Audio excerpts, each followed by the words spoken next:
I'd like to welcome all of you to the Longlist announcement of the JCB Prize for Literature 2020. It has been an exhausting few months, hasn't it? Concerns about the health of our loved ones, financial uncertainty, finding new ways to start emails about these unprecedented, difficult, and surreal times, and coping with family members who drink your coffee's supply for a month in just a few days. In such times, it has been a relief to escape into the world of books published in India over the last 1 year. This relief has turned into pleasure when it came to discussing and debating on these books with our incredible jury for 2020. Tejaswini Niranjana, an award-winning translator and a stellar academic, is the best jury chair we could have wished for. Ramu Ramanathan, playwright and director, easily slips from one language to another and brings a unique perspective from the world of theatre. Deepika Sorabjee, head of Arts and Culture Portfolio Tata Trusts, with her professional insights, balances pragmatism and idealism with rare grace. And Aruni Kashyap, who reads widely in multiple languages and is an excellent author himself, is always generous when it comes to being incisive and decisive about the entries. This year, with the hope of expanding the scope of the prize, we encouraged genre entries along with literary fiction. As with previous years, we sought out translations in as many Indian languages as possible. Apart from reaching out to established publishing houses, we also got in touch with newer and a larger list of publishers in the hope of finding those few rare hidden gems. After months of reading, rereading, long discussions and arguments, our jury is here today to present to you the long list for the JCB Prize for Literature 2020. If you look for a common thread that binds these wonderful books, you will be hard-pressed to find one. But at the end of the day, the reason why our jury has chosen these 10 books is simple. Because they imagine and they are unforgettable. I now hand over the event to Tejaswini to take it forward. Thank you so much, Mita. It's been a pleasure, really, working with you and with all the other wonderful members in the jury. 2020 has been a really memorable year, the year of the pandemic. In our generation and generations to come, we will remember this. It's going to be part of our historical memory. It's a year in which we've already witnessed innumerable phenomena that lie beyond what we can even imagine in any fiction or even a work of science fiction. At such a time, it's truly amazing that the JCB prize process has actually been underway since early 2020, mostly thanks to you, Mita. The jury has met frequently, but never in person. The bonding, the disagreements, the angularities have all been dealt with by email. And here we are today to present the long list. I think you will see for yourself, if you're listening to this, what might bring these books together. We'd like to share with you some of the criteria that we used while preparing the long list. You'll hear these popping up again and again when people are speaking about each individual book, but I thought it might be useful to put them all together in one place. We had something like 6 criteria. I won't really number them, but I'll just go over what those are. Above all, we wanted to see a well-written and well-edited book of fiction. What do we mean by that? We mean by well-written, a convergence of narrative, of plot, of character, of situation and detail. Considerable linguistic dexterity in showing what this fictional world consists of. Attentiveness to the point of view of the characters, both in terms of what they observe, and how they speak. A point of view imaginatively and evocatively expressed. We wanted the author to be able to bring out the distinctive voice of each character. We wanted the author to use language that was commensurate with the point of view and the characters, to use idioms appropriate to the time and place of the story. Maybe some of these things don't need to be stated, but believe me, we read a lot of fiction that did not conform to these at all. And above all, we want to, we tried to put in the long list a work of fiction that gives us some fresh insight into contemporary or historical reality in India. that explores ways of seeing and ways of telling that may also open up for its readers different ways of knowing the world around us. We have some translated works in the list as well. The burden on the translator is an enormous one to demonstrate to us the author's abilities under all the criteria that we've mentioned. If those abilities are on display, it means the translator has been successful. So with this, I think we can begin talking about the books. We'll be discussing them in alphabetical order, alphabetical by first name, and I will mention the name of the introducer. Each person will speak for a couple of minutes. I get to begin because I'm presenting Annie Zaidi's book, Prelude to a Riot.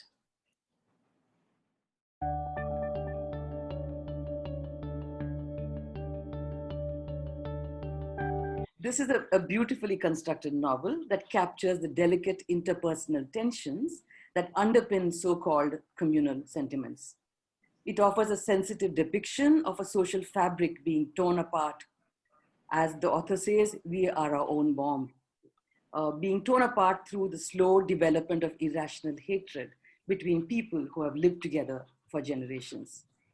The soliloquies around which the book is structured are in distinctive voices. To pull off more than a dozen different voices is quite a feat, with each one adding another layer to the unfolding story. The details are brilliantly evocative. The butterfly inside a dog's mouth, the loud crinkly noise of Gulf returned chocolates, the smells of royal bakery, the fakir brushing little Kadir's face with peacock feathers to sweep away his bad dreams, and many, many more. The genre switching from poetry to letters to the editor back to the fiction is really quite daring. The characters, both men and women, are carefully detailed in such a way that the reader comes to know their obsessions and their frailties. Mariam, Farida, Bhavna, Devaki, the different men in their lives, the migrant workers in the plantation, even the imam of the mosque, a really minor character, remain in our heads long after the last page has been turned. I now call on Aruni to speak about Ashoke Mukhopadhyay's Ballad of Remittent Fever.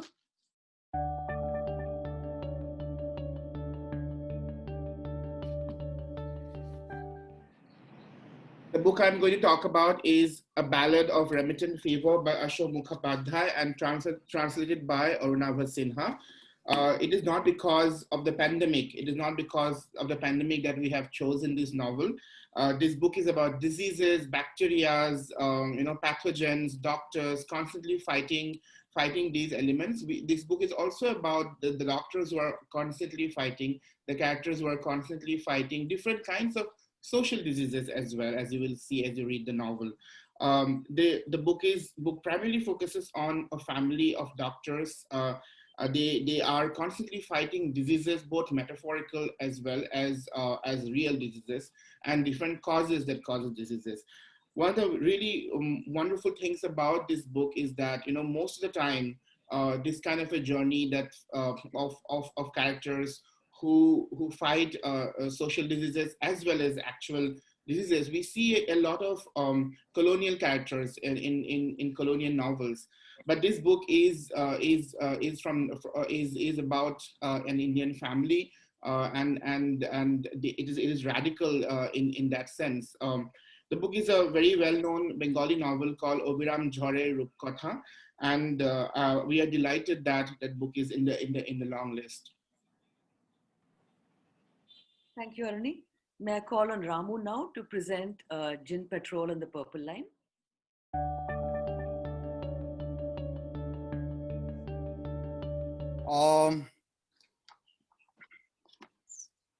So JCB Patrol on the Purple Line by Deepa Anapara. This is a story which is not easy to tell, especially the story of our society with all its interlocked grids, issues of class, caste, community, regions, languages, and above all, grown-ups versus children, and children who go missing. With JCB Patrol on the Purple Line, Deepa Anapara talks about the fallen, forgotten universe. It's from the point of view of the below. These are sort of ongoings which we have not noticed. We have not noticed them because there's a smog and everything is in a haze, and therefore we are not able to see things clearly. The point of view is from the story is told by a 9-year-old who has 2 skeptical assistants, Pari and Faiz. They are at the center of this urban hell. There's absolutely no self-pity, there's no self-deception, and it's all in all these very lofty issues dealt with in a very playful whodunit. The book is about what we have not grasped, the consequences of city life, of what, the evil that simmers below the surface in this basti, and more importantly, in the hi-fi towers. Till the end, I think what keeps us going and what makes this book extremely gripping is that we want to know the future of these 3 children, and of the JINN Petrol on the Purple Line, and indeed children, in the universe. That's why this book is in the long list. Thank you, Ramu. May I call on Deepika now to present These Our Bodies Possessed by Light?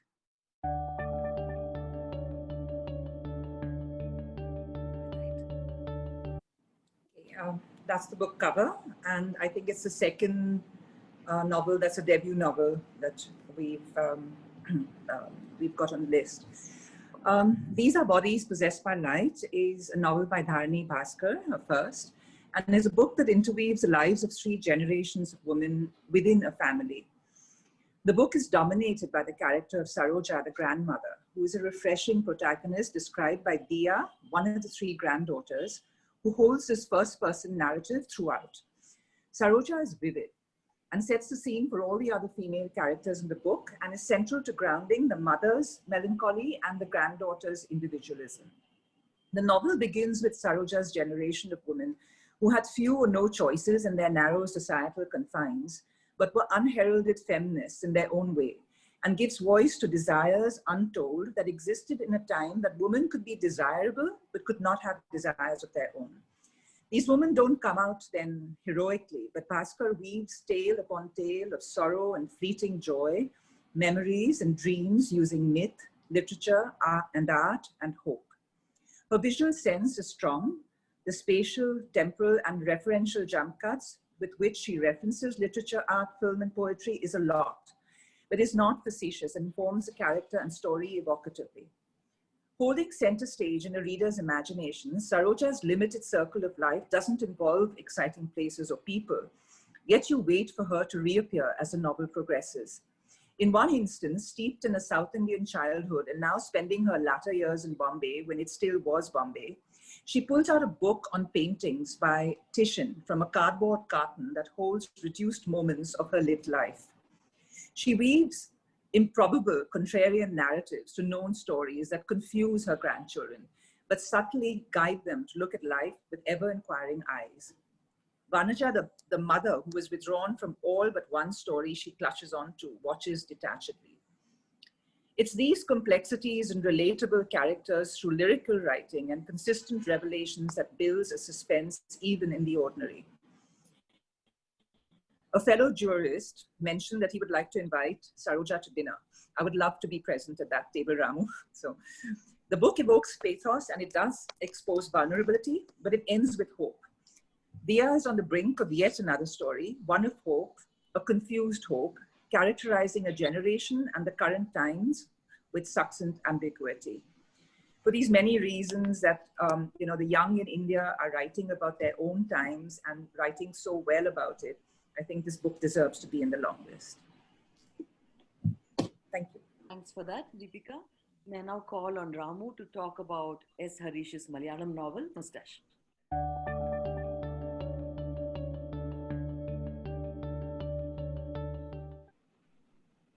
It's the book.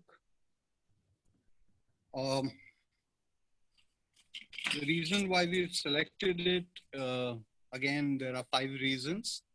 It's a much discussed book in Kerala, and Harish himself, his short stories have been fodder of a lot of conversations. He's been rightly merited as the literary offspring of the, many of the Malayali greats. But what is unique about Mishe is the style, and the style is very striking. So that's one. The second thing why I'm very fond of this book, and I think one of the reasons why it's in the long list is also it opens with a map. And it's a map of Kutanad, which is one section of Kerala. But what is marvelous is that after it opens with this map, beneath that map, Harish unveils about 100 odd stories, and these stories burst forth. Jayashree, the translator, has kept pace with this sort of maverick storytelling style of 100 stories simultaneously, leaping out of the page. The book is about Vavachan, that is Mishe, the mustache, and that mustache becomes a symbol and is, the person that represents this mustache is omnipresent, and the myth is something that sustains itself, and we are curious to know what is going to happen to this tragic, hero in a sense. What Harish does remarkably is history merges with myth, realism blends with folklore. So you get a people of the land, how they live. And what is interesting is these are mundane details. These are sort of minor characters in a major cosmos. And that is something that sort of is very alluring about the book. Harish creates a splendid panorama throughout this. It's a fairly lengthy read, but it's a splendid panorama of the paddy fields of Kutanad and the rivers and the rivulets. And anything happens in this book, and anything that can happen does happen. For example, Yama, the god of death, his ledger is stolen. There is a parable of the snakes, and so on. The philosophy at times is very unsettling. The masculinity is a bit rough and tough, but in spite of which the voice of the author sort of, prevails. One of the reasons why I think this book is in the long list is that for every page you turn, there is a surprise. And the reason there's a surprise is because you know that the next page, a colossal calamity may await you. That's the reason I think why Harish's Mishe is, the mustache is in the long list. Thank you, Ramu. May I now ask Deepika to present Janhavi Barua's novel, Undertow?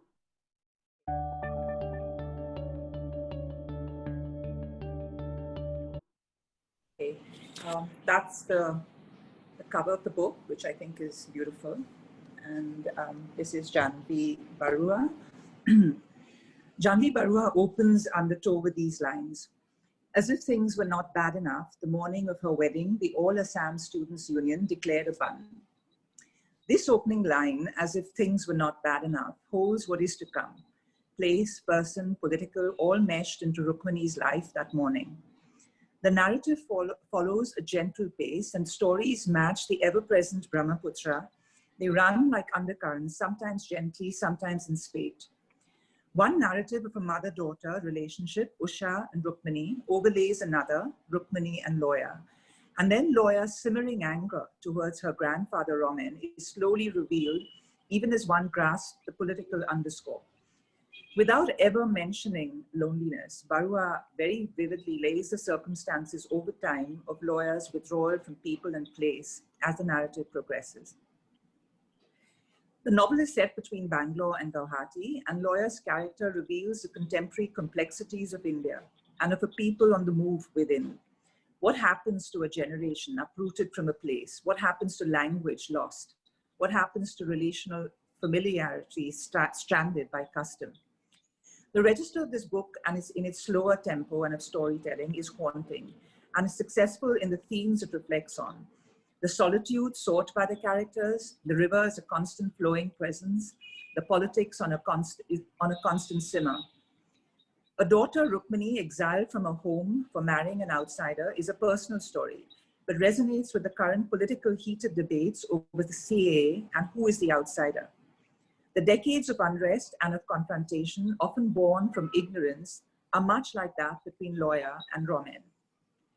Barua uses suggestion and mention gesturally, directed to a larger score being played out, one that doesn't club a region as Northeast, but is nuanced towards several people and cultures and politics that coexist diversely in these states, even as a story is rooted in the ways of a family in Guwahati. Contemporary literature from the Northeast is still not keenly present in the rest of India. I found the book leaves the reader with a powerful narrative and also an unrest that doesn't end with the book, but with a healthy quest to wanting to know more. And I think, just for the fact that it's a beautiful story is important that it's on the long list, but I'm very happy to read, that is urging me to read discover more literature, which I think a lot of people around India need to discover the literature coming from that region. It's diverse. You can't club it as Northeast. Each one, they have different and diverse styles, and they're waiting to be discovered. So I hope this book leads the way to that. Thank you, Tejaswini. Thank you. Thanks, Deepika. Now may I ask Ramu to talk about Manjul Bajaj's novel, In Search of Heer.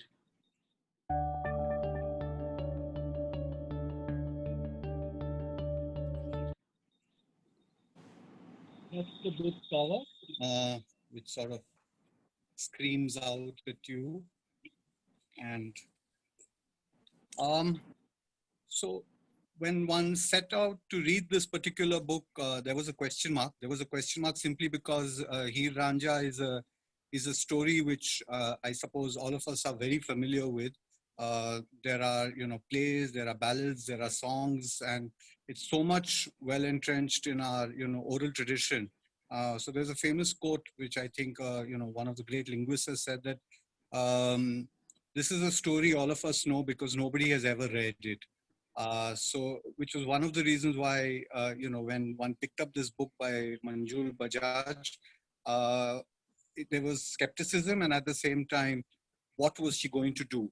The good news is that it's a story that she tells well. It's an old-fashioned way of storytelling, and she tells it with verve. It's a love story, of course, about Dido Ranjo and Heer Sayal, and it's freshly retold. The second thing about the book, which is, again, very charming, is that it's an adventure. It's an adventure through rivers, deserts, mountains, borders. These are borders of, warring kingdoms and warring clans. And more importantly, it's borders between lovers. And in all this, it's a story of hope. And especially in the times that we live in, which are sort of bleak and hopeless, that hope sort of, is a little sort of string that you hold on to. There are marvelous devices. There's a device of a talking crow that connects us to the folly of humans. It's a crow that also saves life when it matters, and it does matter. It is a crow that introduces us to the villainry of Kaida Langra, that is Heer's uncle, who has gifted her during her, baby naming ceremony, to the Kheras of Rangpur. So the crow is sort of mischievous, it's marvelous, and it sort of takes the story forward. Above all, why this book is in the long list is it's a tribute to the legacy of Waris Shah and the Sufi saints like Baba Farid. And it's also a plea, I think, in these times for a return to love, support for all lovers on this planet. And I think that's one of the reasons why this book is in the long list. Thanks for that, Ramu. May I now call on Aruni to speak about Megha Majumdar's book, A Burning.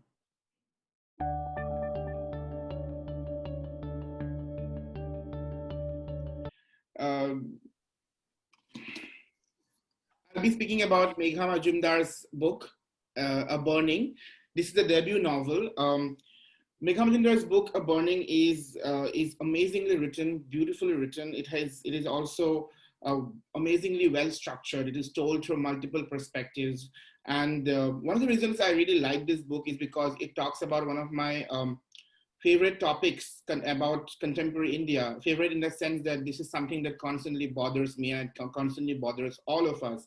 The constant rise of religious fundamentalism, intolerance, and the precarity of freedom of expression. I think this book touches upon these issues that are burning, literally burning issues in India, where people are jailed for speaking out, for people are thrown in jail under draconian laws for demanding their rights. It shows how actually common people can actually so easily be framed and put behind the bars for long without any kind of justice. I think Megha Majumdar's book highlights all of these issues and the kind of social responsibility it assumes. For that reason, definitely this book also should be in the long list. Another thing that I really liked about this novel is that it is written in this Faulknerian style of, great novels such as I Lay Dying, which is multiple perspectives, which kind of says that there is no one version of truth available around us. No single version is privileged, and all versions of truths are important. And I think it questions the very idea of truth itself. by breaking down the entire narrative into so many different perspectives. However, the most amazing thing is that while grappling with Hindu fundamentalism of the Jana Kalyan party, which is an imaginary party, or grappling with the problems that Lovely and Jeevan faces, or while grappling with multiple characters over multiple chapters, the book is a very amazing narrative feat. It's a feat in storytelling. It is grippingly written. It is, once you start reading it, it is quite difficult to put it down because you really worry about the characters. And Majumdar maintains the suspense throughout the novel. So for all these reasons, I think this book is in the long list, and I'm very glad it is in the long list. Thanks, Aruni. It's my turn now. So I'll be speaking about Samit Basu's book, Chosen Spirits.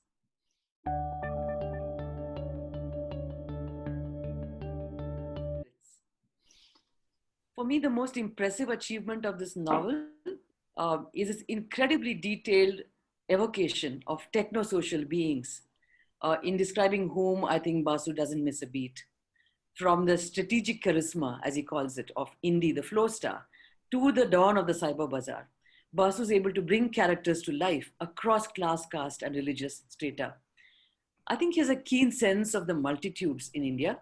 He's attuned to the reinvention of caste class in our contemporary as well as future lives. He's looked long and hard at contemporary India and is able to take us on speculative forays into a chillingly plausible future. Chosen Spirits is futuristic, but it's not about an unrecognizable future. The author has drawn in events that are as recent as the anti-CAA protests of this year and blended them effectively into the fiction, where they appear as the past. Basu has created a future present that builds skillfully on tendencies and situations already present in our time. The novel is strong on character development and has an intriguing plot. The narrative doesn't depend only on the cataloging of technologically enhanced human capabilities, but is able to create a fictional world that we can all believe in. For that reason, I think this is on the long list. Thanks for listening to me. And now we come to the last book on the long list, last only alphabetically, Tanuj Solanki's The Machine is Learning. Aruni, it's your turn.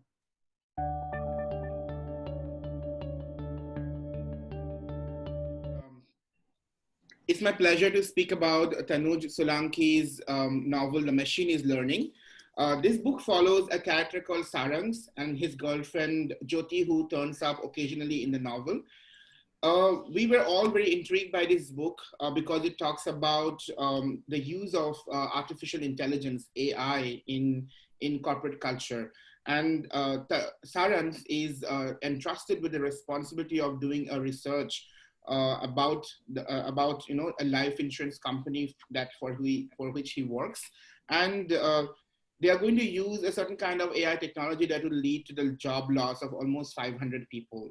And as he continues with his survey, the character, his very motivated, principled, spirited girlfriend questions his actions, questions the company's actions of laying off such large number of people if this plan succeeds. Built on this premise, the novel actually goes on to question some very urgent and very important things about modern life, corporate culture, and I think above all, it is challenging the capitalistic nature of the modern society, the highly capitalistic nature of the modern society that actually thrives on diminishing people, on laying off people, because it wants to make obviously more and more money. So I think this book is a fresh perspective, a fresh topic in Indian literature. We were all amazed with the different kinds of twists and turns the story takes us. We were all very impressed with Jyoti's character, who questions Sarangs constantly and keeps him on check. And above all, the book is also written in a sort of in a tone that is wry and questioning and it's a very interesting story, well told, and we thought that this book should be in the long list because of that. So I'm glad it is in the long list. And we are done. Can you believe it? all our labors of the last several months, the amazing amount of effort that I know each one has put in. I know because I did have put in that effort myself, and the amount of badgering and following up that Mita and other colleagues at JCB had to do. So thank you all. It's been a truly amazing experience, and I look forward to discussing with you the shortlist and other things to come in the future. I'm done. Right. Thank you so much, each one of you. And now what we have to look forward to is the announcement of the shortlist on the 25th of September. And Books on Toast, who are YouTube partners, will also be holding a detailed discussion on the long list on their YouTube channel. So stay tuned in for that, because we will be sharing the details very soon. Over and out.